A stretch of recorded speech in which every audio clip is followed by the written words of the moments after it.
So a geometric sequence is where to get to the next term we multiply by a common ratio, okay?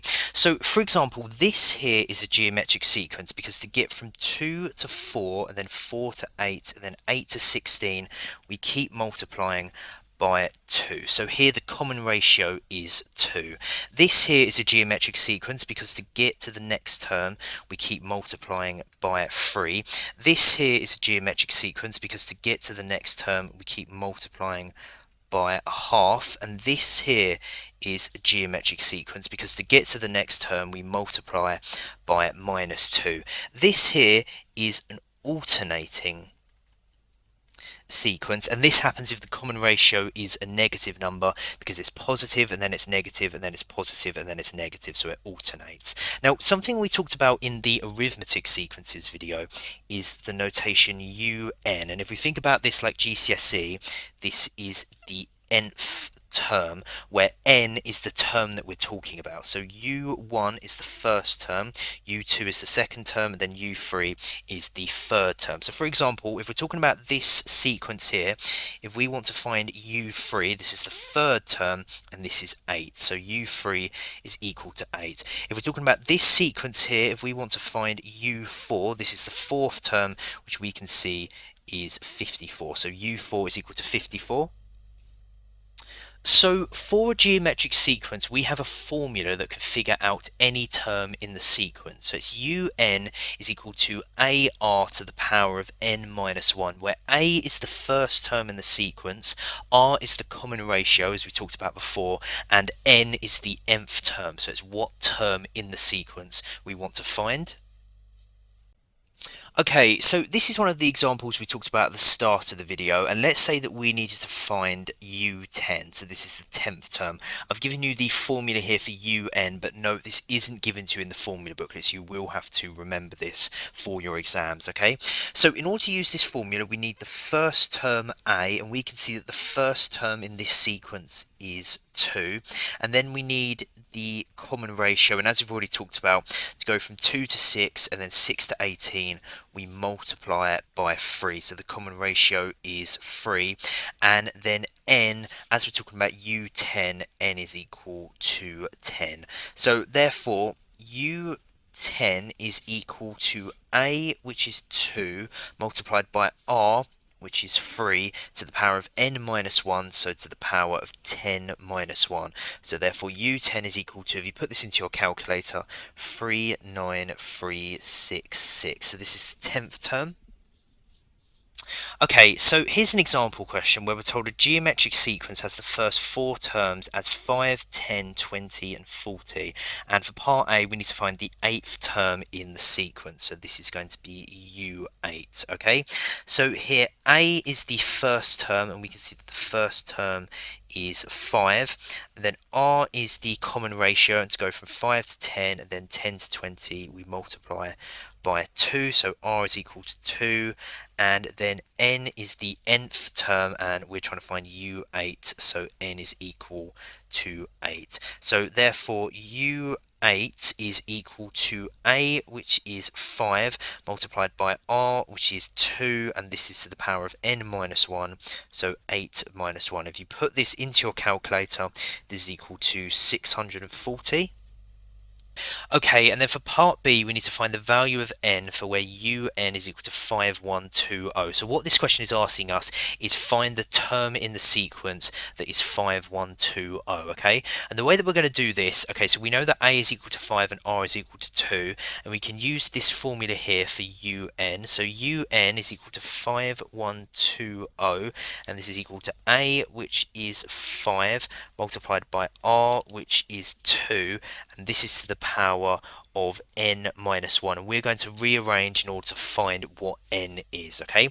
So firstly, let's divide both sides by 5. So if you divide 5120 by 5, it's 1024, and this is equal to 2 to the power of n minus 1.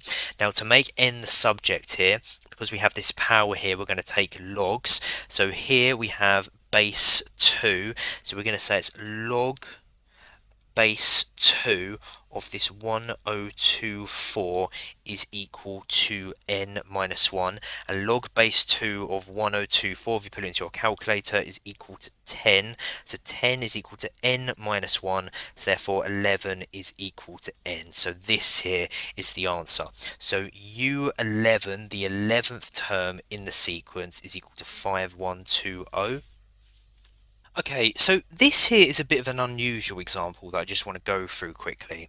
So we're told a geometric sequence has a first term 2 and a third term 8, and we need to find the two possible values for the common ratio. So what this question is saying is, so we have a first term 2, we don't know what the second term is, and then we have a third term 8, and then so on, and we need to find the common ratio. Okay, so let's call this R.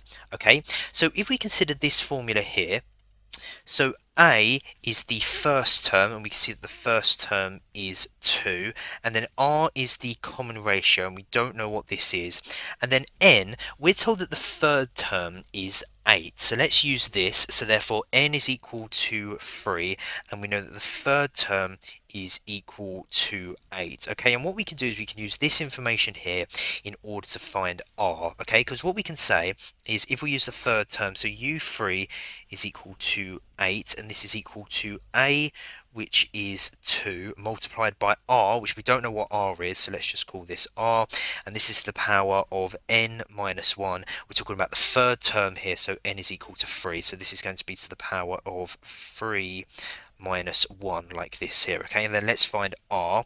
So if we simplify this, this is going to be 8 is equal to 2R, and then 3 minus 1 is 2, so we have 8 is equal to 2R squared. Divide both sides by 2, so we get 4 is equal to R squared, and then square root both sides, so we get that R is equal to 2. So what this means is the common ratio is 2. So this sequence here, so the first term is 2, and then the second term is going to be 2 times 2, which is 4, and then the third term is 4 times 2, which is 8. So this here is the sequence. However, we're told that there are two possible values for the common ratio, and this is because, remember, when you square root something, you have the positive square root, but you also have the negative square root. So that means that R could be equal to 2, or R could be equal to minus 2. If R is equal to minus 2, so the first term is 2, and then the second term is going to be 2 times minus 2, which is minus 4, and then minus 4 times minus 2 is going to be 8. So this has a first term of 2 and a third term of 8. So just be careful with this. Remember, if you square root a number, you have the positive and negative square root, and you could have this case where you kind of have two possible sequences like this here. Okay, now rather than geometric sequence, you also have geometric series, and this is the exact same thing, but instead all of the terms are added together. So these are the four examples that we talked about right at the start of the video, but instead of sequences, they are now series, where all of the terms are added together. You get this really weird effect with the alternating sequence, where it's 3 minus 6 plus 12 minus 24, like this here. It's quite weird, okay? Now, we talked about in the previous video on arithmetic sequences, we talked about the terminology Sn, and this means the sum of the first n terms. Okay, so for this series here, if we're talking about S3, this is the sum of the first 3 terms. So it's these 3 terms here, so 2 plus 4 plus 8, which is equal to 14. So S3 is equal to 14. For this series here, if we're talking about S4, this is the sum of the first 4 terms. So these 4 terms here, so 2 plus 6 plus 18 plus 54, which is equal to 80. So S4 is equal to 80. So for any geometric series, we can figure out Sn for any value of n using this formula here. So Sn is equal to a1 minus r to the power of n over 1 minus r. This formula is given to you in the formula booklet, so you'll have access to it in the exam, okay? Now, in the textbook, it mentions another version of the formula, which is this here. This and this are the exact same thing. They've just here multiplied the the numerator and denominator by -1, okay? Now, in the textbook, it talks about that this version of the formula is easier to use if r is bigger than 1, because if you try and use this formula here, this here denominator will be negative, and therefore it's a bit more difficult to work with. For me personally, I don't think it really makes a difference. I never really use this one. I always use this one. Okay, so here we have a geometric series, 2 plus 4 plus 8 plus 16, and then so forth, and we need to find S9. So this is the sum of the first 9 terms, okay? So here, A is the first term, and we can see that this is 2. R is the common ratio, and to get from 2 to 4, and then 4 to 8, and then so on, we multiply it by 2, so the common ratio is 2, and then N is the number of terms that we're adding, and as it's S9, N is equal to 9. So therefore, S9 is equal to A, which is 2, multiplied by 1 minus R, which is 2, to the power of N, which is 9, and this is over 1 minus R, so 1 minus 2. And if you put this into your calculator, it's equal to 1022. So this here is S9. This is the sum of the first 9 terms. Okay, so here's an example question where we're told a geometric series has a first term of 2 over 3 and a common ratio of 3, and for part A we need to find S3. Okay, so here this is quite simple. A is the first term, which we're told is 2 over 3. R is the common ratio, which we're told is 3, and N, so as we're trying to find S3, N is going to be equal to 3. So therefore S3 is going to be A, which is 2 over 3, and then 1 minus R, and R is 3, and then to the power of N, so it's the power of 3, like this here, over 1 minus R, so 1 minus 3, and if you put this into your calculator, it's equal to 26 over 3. So this is S3.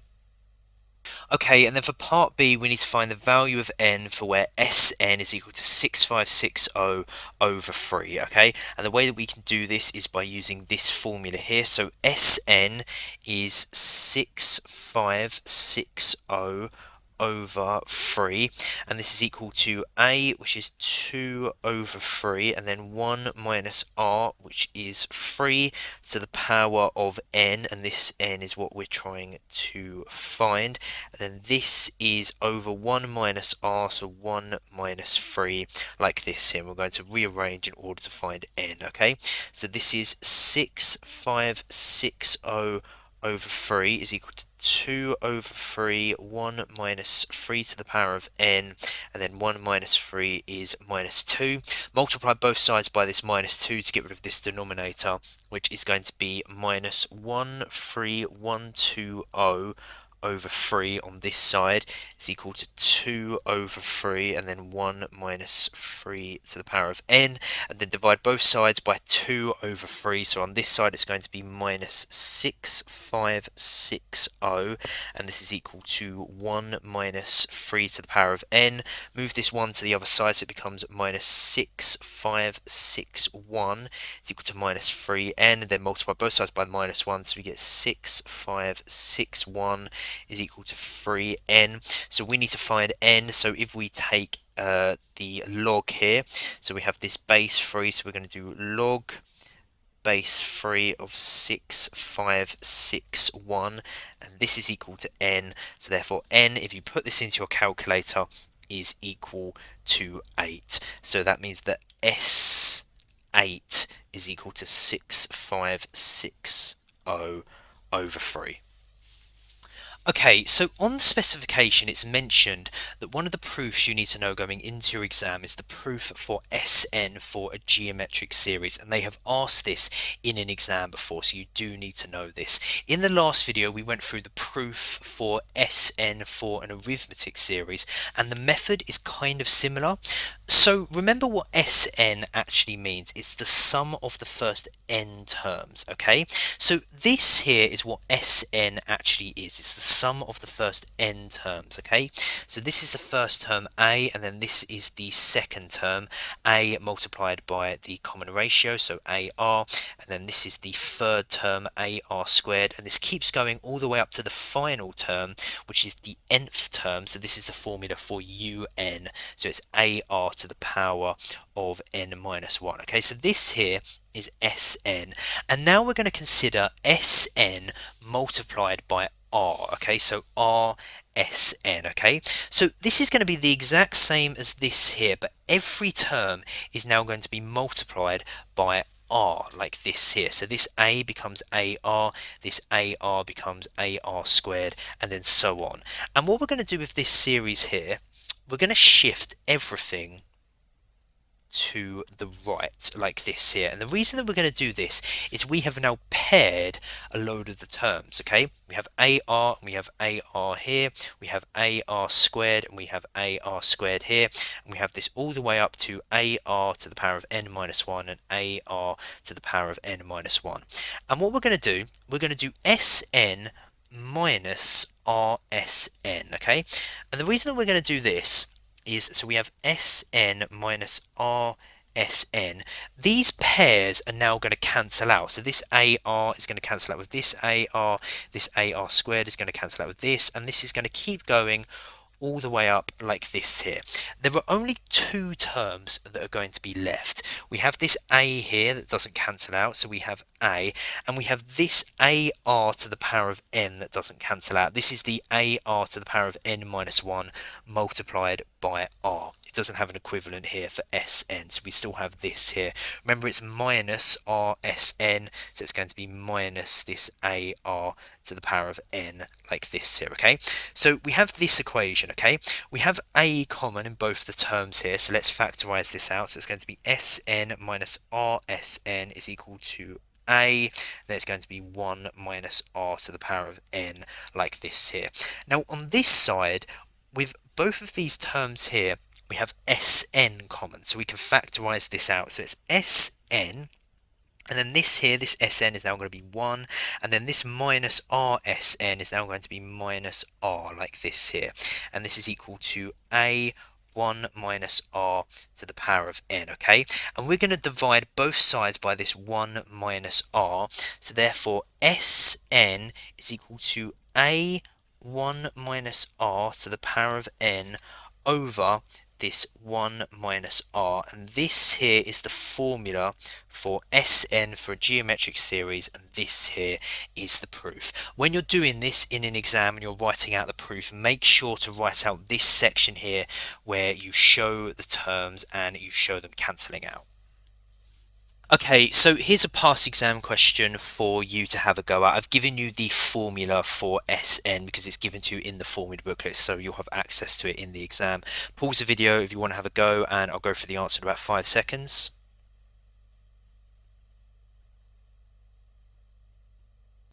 Okay, so for this question, we're told a geometric series has common ratio r and first term a.